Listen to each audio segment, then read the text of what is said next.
சர்ச்சில் எல்லாம் பாவ மன்னிப்பு கேட்கறதுக்குன்னு ஒரு தனி இடம் இருக்கும். அதே மாதிரி உன் குடும்பத்துக்கு பாவ மன்னிப்பு கேட்கிற இடம் இந்த கோவில் போல இருக்கு. என்னன்னு சொல்ற? சமயம் வரும்போது நானே சொல்றேன். அது இருக்கட்டுமா, உன் கல்யாணத்தும் போது நான் அவ்வளவு நல்லா இருந்தேனே, உனக்கு அவ்வளவு சீர் கொடுத்தேனே, மொத்தத்தையுமே வச்சுட்டியா இல்ல வித்துட்டியா?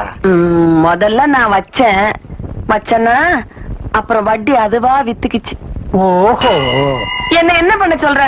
12 வருஷம் ஆகுது அவர் சம்பாரிச்சு, பேச்சுவார்த்தையும் கிடையாது. ஒரு பொம்பளை தனியா எப்படி குடும்பத்தை சமாளிக்கிறது? நீயே சொல்லு. இப்ப பிரச்சனை என்ன, அத சொல்லுமா. சாமான்லாம் பரன் மேலேயே இருக்கிறதா சாரங்கபாணி நினைச்சுக்கிட்டு இருக்கான். அத வச்சுதான் பாரிஜாதம் கல்யாணத்தையே பிளான் பண்றான். இப்ப அதெல்லாம் இல்லன்னு அவனுக்கு தெரிஞ்சா என்ன கொலையே பண்ணிடுவான். ரொம்ப சிக்கலான பிரச்சனை. இதுக்கு ஒரே ஒரு வழிதான் இருக்கு. என்ன வழி? எங்கூட கொஞ்சம் வாயே. வணக்கம், நான் ராஜபாண்டி தேவர். சொந்தமா 3 ஹோட்டல் இருக்கு. மெட்ராஸ்ல 1, மதுரையில 1, தேனியில 1. ஆச்சு இல்லீங்களா? புவனேஸ்வரி, செட்டியாரோட சம்சாரமா இருந்தா தான் ஆட்சி இல்லீங்களான்னு கேட்கணும். தேவரோட சம்சாரமா இருந்தா ஆத்தா இல்லீங்களா, தாய் இல்லீங்களா, நாச்சியார் இல்லீங்களா, இப்படித்தான் கேட்கணும். செட்டியார் அம்மாவை தான் ஆச்சின்னு கூப்பிடணும்னு எனக்கு தெரியாதா? தெரியும். ஆச்சி இருக்காங்களா? வள்ளியம்மா வாங்க, நல்லா இருக்கீங்களா? நல்லா இருக்கேன். என்னுடைய மூத்த சம்சாரம் தவறி போச்சு. இது 2வது சம்சாரம். வணக்கம்மா. நாட்டுக்கோட்டை செட்டியார் குடும்பத்தை சேர்ந்தவன்.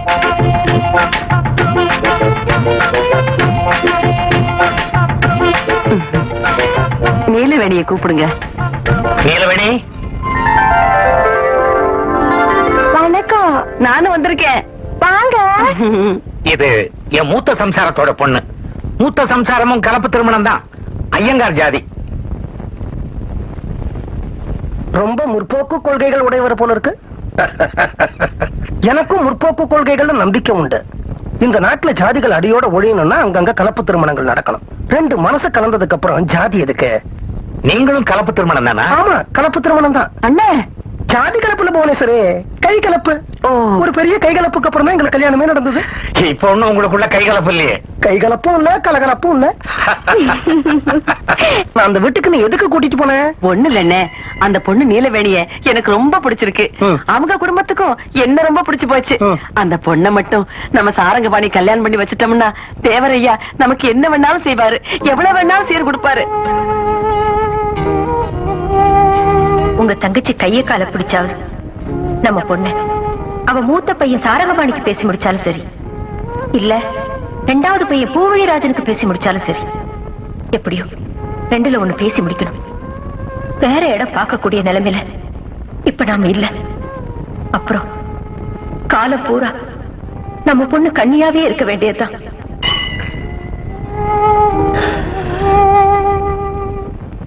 அதாவது ராஜபாண்டி தேவர்கிட்ட வரதட்சணைய வாங்கி அதுல உன் பொண்ணு கல்யாணத்தை நடத்திடலாம்னு பாக்குறேன். அது என்ன நீ வரதட்சணைன்னு சொல்ற? உதவின்னு நினைச்சுக்க. நான் வரதட்சணை என்ன சொல்றேனே? நான் உதவின்னு நினைச்சுக்கிறேன்னு. அது உன் இஷ்டம். ஆமா, இது விஷயமா உன் பையன் சாரங்கபாணி கிட்ட நீ பேசுனியா? பேசுனே. என்ன சொன்னா? அம்மா, எனக்கும் கலப்பு திருமணம்னா சம்மதம் தான். ஆனா இந்த உலகத்தையும் பார்க்க வேண்டியிருக்க. நாளைக்கு என் கல்யாணத்தினால என் தங்கச்சி கல்யாணம் நின்னு போச்சுன்னா நாம மட்டும் தெரிஞ்சுனா போதாது, முழு உலகமும் திருந்தணும். அதனால நீலவேணி வேணாம், கிருஷ்ணவேணி வேணாம். நம்ம ஜாதிலேயே ஒரு நல்ல ஏழை பொண்ணா பாரு. ஏன் மாமா பொண்ணே இருக்காளே, அவளும் ஏழை தானே. அவன் சொன்ன மாதிரி உன் பொண்ணையே கூட அவனுக்கு கல்யாணம் பண்ணி வச்சிடலாம்.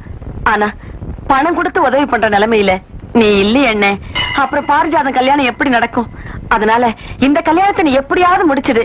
நமக்குள்ள விட்டு போன உறவை நான் மறுபடியும் ஒட்ட வச்சிடறேன். எனக்கு இன்னொரு பையன் இருக்கானே. எப்போ நீ இந்த உத்தரவாதத்தை கொடுக்கறியோ, இனிமே சாரங்கபாணி நீலவேணி கல்யாணத்தை நடத்த வேண்டியது என் பொறுப்பு. அப்பா. ஆமா, இது வரைக்கும் சாரங்கபாணியும் நீலவேணியும் ஒருத்தர் பாத்திருக்காங்களா? பாக்கலையே. ஏன் பஞ்சையும் நெருப்பையும் தள்ளி தள்ளி வைக்கிற? பஞ்சும் நெருப்பும் பக்கத்துல இருந்தாதானே பத்திக்கும்.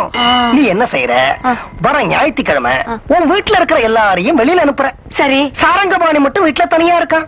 அந்த சமயத்துல நீலவேணியை கொண்டு வந்து நான் உள்ள விடுறேன். உன்னால முடியுமா? இந்த காவிச்சட்ட கந்தசாமி நினைச்சா நடக்காத காரியம் கிடையாது. நிலவேணி, நிலவேணி வாமா. ராஜபாண்டி தேவர் ஒரு நல்ல சமாச்சாரம். சாரங்கபாணி பொண்ணு பார்க்க சம்மதிச்சுட்டான். அப்படியா? சம்மதிச்சுட்டாரா? வள்ளியம்மா, வள்ளியம்மா பாருங்க, பொண்ணு பார்க்க அந்த வீட்ல இருந்து யாரும் இங்க வரல, இந்த வீட்ல இருந்து தான் அங்க போறாங்க. என்னங்க ஒரு முறையா இல்லாம புதுசா இருக்கு. காலங்காலமா பொண்ணு பார்க்க பொண்ணு வீட்டுக்கு மாப்பிள்ளை வீட்டுக்காரங்க வர்றதானே வழக்கம். சட்ட திட்டங்களையும் சம்பிரதாயங்களையும் மூட பழக்க வழக்கங்களையும் முறியடிச்சு தூக்கி போட்ட தேவரே அப்படி பேசுன அப்படி. சரிங்க, எப்ப நாம அங்க போறோம்? நாம அங்க போகல, பொண்ணு மட்டும்தான் அங்க போகுது. என்னங்க மறுபடியும் குழப்புறீங்க? நீங்க என்ன விட ரொம்ப முற்போக்குவாதியா இருப்பீங்க போல இருக்கு. ரொம்ப. இப்ப நீலவேணி என் தங்கச்சிய பார்க்க போற மாதிரி அந்த வீட்டுக்குள்ள போறா, மத்தது என் தங்கச்சி பாத்துக்கிறா.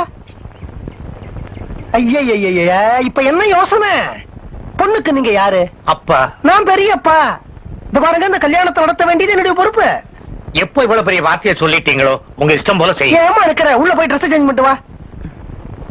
சரங்கபாணி, உங்க அப்பாவும் பாரிஜாதமும் ஏன் நல்ல வேளை அவங்களே வெளியில போயிட்டாங்க. உன் தம்பியும் வழக்கம் போல காலையில எந்திரிச்சு வெளியில போயிட்டான்.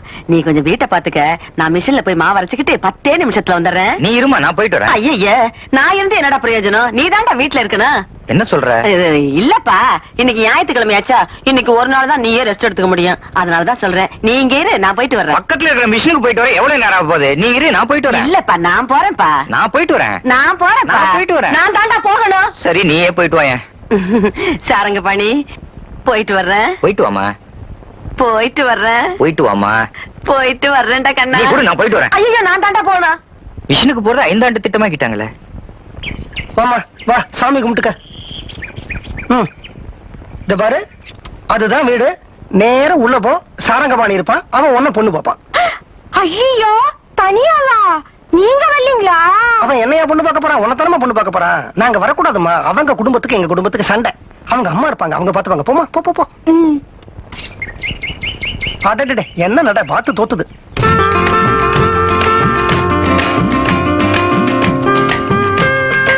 அம்மா இல்லீங்களா? வெளில போயிருக்காங்க, இப்ப வந்துருவாங்க. வாங்க, உட்காருங்க.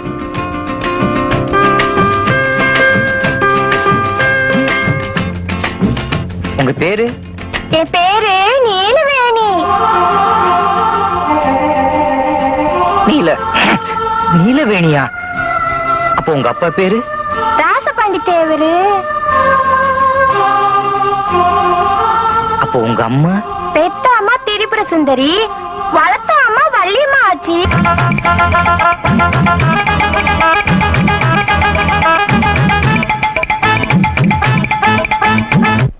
இருங்க, யார் நீங்க?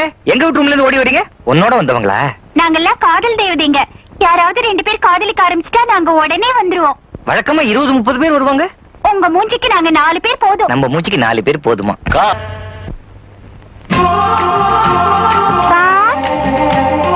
சார். தேவதைகள்லாம் எங்க? எந்த தேவதைங்க? ஒண்ணு இல்ல. அம்மா வந்தா சொல்லுங்க, எனக்கு நேரமாச்சு, நான் வாரேன். நீங்க எதுக்காக வந்தீங்க? போங்க.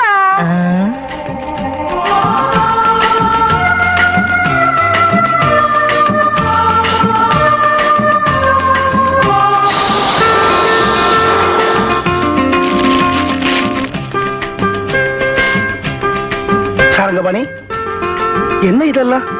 என்னமோ தெரியலப்பா, காலையில இருந்து புதுக்கவிதை எழுதணும் வேகம் ஜுரமா அடிக்குது.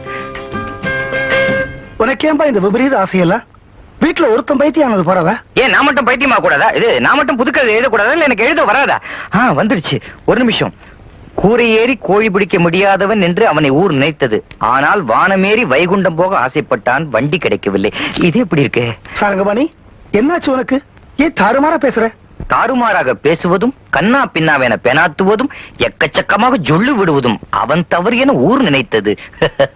ஆனால் அவன் வயதின் தவறு என வாலிபம் கூறியது. வீட்டுக்கு வாசல்ல முதல்ல படிகாரத்தை கட்டி தொங்க விடணும். வாசல்ல கட்டினா படிகாரம், கையில கட்டினா கடிகாரம். இது எப்படி? மேல பேசினா விவகாரம், உள்ள போனா பலகாரம். எழுந்துடுறா. என்னாச்சு உனக்கு? முதல்ல இந்த குப்பையெல்லாம் பெருக்குமா? அப்பா, ஷாஜகான் அழிந்தான். அது பழைய கதைப்பா. அப்பா, ஷாஜகான் அழிந்தான், மும்தாஜ் அழிந்தாள். ஆனால் தாஜ்மஹால் அழியவில்லை. அதே மாதிரி இந்த பேப்பரை பெருக்கலாம், இந்த பேனாவை உடைக்கலாம். ஆனா என்னோட கவிதைகளை ஒண்ணும் பண்ண முடியாது. ஐயோ, டாக்டரை கூப்பிடுமா?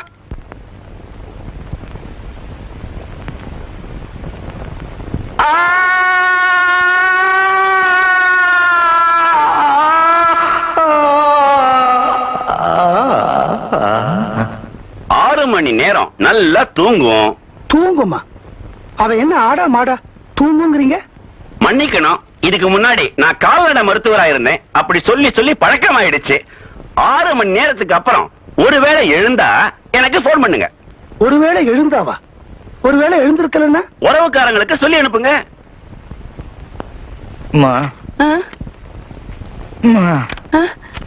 சாரங்கபாணி, சாரங்கபாணி, என்ன ஆச்சுடா கண்ணா உனக்கு? உடம்பு என்ன பண்ணுது? நான் ஒரு உண்மையை சொல்லட்டுமா? சொல்லுடா கண்ணா. தப்பா எடுத்துக்க மாட்டியா? இல்லப்பா. நேர ஓடி போய் ஆ. அமெரிக்க ஜனாதிபதி சீட்ல உட்காரணும் போல ஒரு வேகம். ஐயோ, நான் வேணா மறுபடியும் டாக்டர் கூட்டிட்டு வர சொல்லட்டுமா? வேணாமா, அவரால பஞ்சாயத்து ஆபீஸ் பியூன் சேர்ல கூட உட்கார வைக்க முடியாது. ஐயோ, அம்மா ஓடி போய் முகமது அலிய கூட்டுவாமா. ஆ? அந்த ஆள் முகத்துல ஓங்கி குத்து விடணும் போல இருக்கு. முகமது அலியா? கிடைக்கலன்னா ப்ரூஸ்லி பரவாயில்ல. ஐயோ. என்ன இளவாச்சமா இவருக்கு? எதையாவது பார்த்து பயந்துட்டேன்னா என்ன? அம்மா, ஆ? சமயக்கட்டுல ஆ? கேழ்வரகும் கடுகும் ஒன்னா கலந்துட்டா என்னம்மா செய்வ? தூக்கி வெளியில கொட்டிடுவியா? ஆஹா, தனித்தனியா பிரிச்சு டப்பால கொட்டி வைப்பேன். உளுந்தும் பயரும் ஒன்னா கலந்துட்டா? அதையும் பிரிச்சு டப்பால கொட்டுவேன். சீரகமும் சோம்பும் ஒன்னா கலந்துட்டா? அதையும் தான் பிரிச்சு டப்பால கொட்டி வைப்பேன். மிளகும் எள்ளும் ஒன்னா கலந்துட்டா? பூசணிக்காயும் பரங்கிக்காயும் ஒன்னா கலந்துட்டா கூட தனித்தனியா பிரிச்சு எடுத்து டப்பால கொட்டிக்குவா. அடேய், ஐயோ, நீங்க சும்மா இருங்கப்பா. நீங்க என்ன வாங்கப்பா. இருக்கு? வாங்கப்பா. அம்மா, ஆ, கேழ்வரகும் கடுகும் கலந்துட்டா வீணாக்குறது இல்ல. ஆமா உளுந்தும் பயரும் கலந்துட்டா வீணாக்குறது இல்ல. ஆமா சீரகமும் சோம்பும் கலந்துட்டா வீணாக்குறது இல்ல. ஆமா. ஆனா ஒரு தேவரும் ஐயங்காரும் மட்டும் கலந்துட்டா இந்த உலகம் தூக்கி போட்டுடுது. ஏமா? ஏன்? நாட்டுக்கோட்டை செட்டியாருங்கிற டப்பால இருந்ததுனாலயா? சாரங்கபாணி, நீலவேணின்னு ஒரு பொண்ணு இருக்கா, அவளை கட்டிக்கிறியான்னு கேட்டேன். நான் வேணான்ட்டேன். இன்னைக்கு அந்த நீலவேணியே எதேச்சியா நம்ம வீட்டுக்கு வந்தா. ஆ, மேட்டூர் அணையே உடைஞ்சு என் மேல கொட்டின மாதிரி இருந்துச்சுமா. ஆ, அவளை நான் கல்யாணம் பண்ணிக்கிட்டா ஆ. ஊர் உலகம் தப்பா பேசாதே. பேசாதடா கண்ணா, தங்கச்சி வாழ்க்கை பாழாயிடாதே. பாழாகாதடா கண்ணா.